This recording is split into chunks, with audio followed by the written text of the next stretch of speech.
What you're watching is a recreation of a mishap involving a forklift and a pedestrian. From this viewpoint, there doesn't seem to be a logical reason why this mishap occurred. The pedestrian is walking along a marked walkway in plain view. The forklift isn't carrying a load that would obscure the driver's view.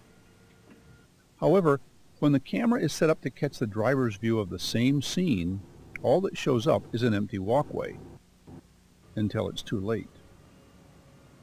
There are two important points to be made from this incident. One, a pedestrian can't assume the forklift driver sees him or her, and second, they can't assume a forklift is just like any other vehicle. These points are important to make because of the very large number of mishaps that occur. Tens of thousands of pedestrian injuries are caused by forklifts every year in the United States. Measured against that, there have been no reports of injuries to forklifts from running into pedestrians. To help understand why all these injuries happen, we should go back and look at the assumptions. People tend to assume that forklifts are just like other vehicles, including the one they drove to work that morning, except maybe a bit more nimble since they zip back and forth. And that implies that they aren't especially heavy. It also assumes that they steer and move like automobiles and can stop as quickly. People also assume that, like the other vehicles they're familiar with, forklift drivers can see just about everything around them. The fact that none of these assumptions are true is what gets those tens of thousands of pedestrians injured each year. Take the assumption about what forklifts weigh, for example. Even without a load, they're a lot heavier than they look. This forklift, even empty, weighs about the same as these two automobiles. To allow a forklift to carry a heavy load up front, each one has a heavy counterweight in back. On this model, the counterweight alone weighs close to the same as a small pickup truck. An electric forklift has a smaller counterweight because the battery provides part of the weight. We staged a demonstration of how heavy a forklift battery can be. They didn't even get the full weight of the battery on the back of the pickup before it started to lift the front wheels off the ground. And carrying a load, of course, forklifts are even heavier. This concentrated weight translates into much more severe injuries to pedestrians, much more than people would predict would happen if they hadn't seen the actual results. To illustrate this, we reenacted another mishap, an example of the fourth leading cause of pedestrian injuries, being pinned between a forklift and something else. The driver checked to the right, then backed out. The pedestrian was just coming out from between other forklifts. If this were to happen with a passenger car, it would be a very nasty injury. But to visualize the kind of injury from a forklift counterweight, we replaced Debbie with a turkey drumstick, and she wasn't insulted.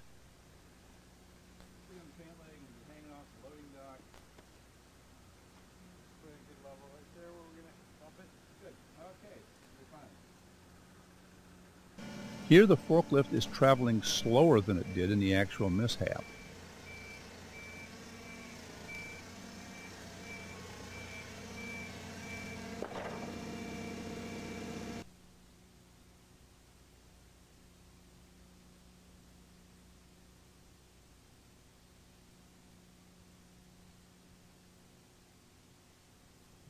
That's simply too much damage to ever heal.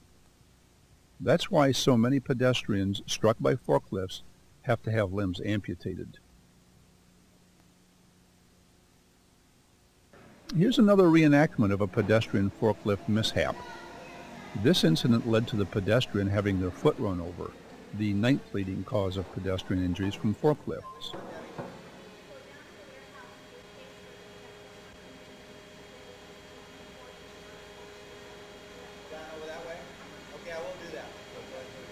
This time, we replaced Debbie with a red trash can before the forklift started up again.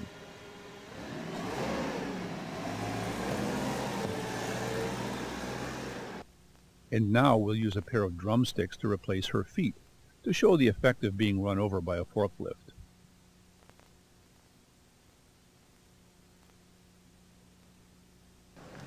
Again, if we judge by what would happen if this injury came from a heavy vehicle, we'd predict a nasty injury, some surgery, some weeks in a cast.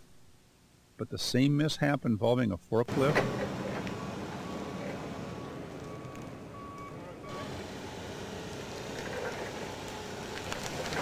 Notice in the drumstick run over by the forklift, part of the bone is simply missing. Severe enough damage that it probably leads to an amputation. There's another point to make from this reenactment. A characteristic of powered industrial trucks, forklifts, that increases the chances of one hitting a pedestrian is the way they maneuver. People are used to seeing how cars turn a corner. The front end swings around and the rear follows the same path. But the steering wheels on a forklift are in the rear, so when they turn a corner, that heavy back end swings out. Many of the pedestrian injuries, the struck by and the pinned between forklift and something else, happen this way. Related to that weight and maneuverability is the fact that powered industrial trucks simply can't stop as quickly as other vehicles. Of course, these characteristics don't exist out there just by themselves. They team up with those very bad sight lines to create the severe hazard to pedestrians. To help people appreciate how limited the forklift driver's vision can be, we set up a display at our forklift rodeos. We encouraged people to sit in the driver's seat to spot the pedestrian. It's a very worthwhile exercise, one that any employer could easily duplicate to help create a safer workplace. So these are some of the characteristics of forklifts that contribute to the number and severity of injuries to pedestrians in the workplace. The other causes of injuries have to do with where and how forklifts are used in the workplace. The pace of work, the repetitive nature of work,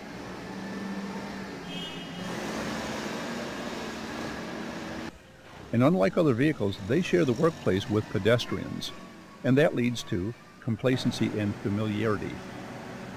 And again, pedestrians don't understand how limited the sight lines are from a forklift.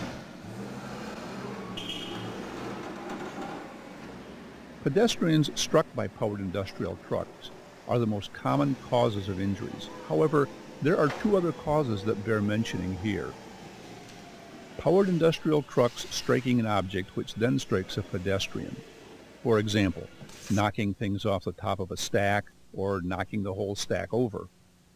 A load fell or lowered on or pinned a pedestrian. The purpose of this presentation has been to increase people's awareness of the hazards presented by sharing the workplace with forklifts. To help translate this awareness into your own personal safety, we'll give you 5 rules to remember. Never assume the driver sees you. If you can't make eye contact with the driver, you're in a dangerous position. Keep looking around. Always look both ways. Give forklifts room, and just stay away from them. Every company is supposed to have rules for forklift drivers to follow. Protect pedestrians, enhance safety. But rules by themselves can't protect pedestrians from injury or death. Because even if the rules say that the driver is always at fault in a collision with a pedestrian, the drivers are always the ones who get to walk away uninjured. Thousands of pedestrians each year are not that lucky.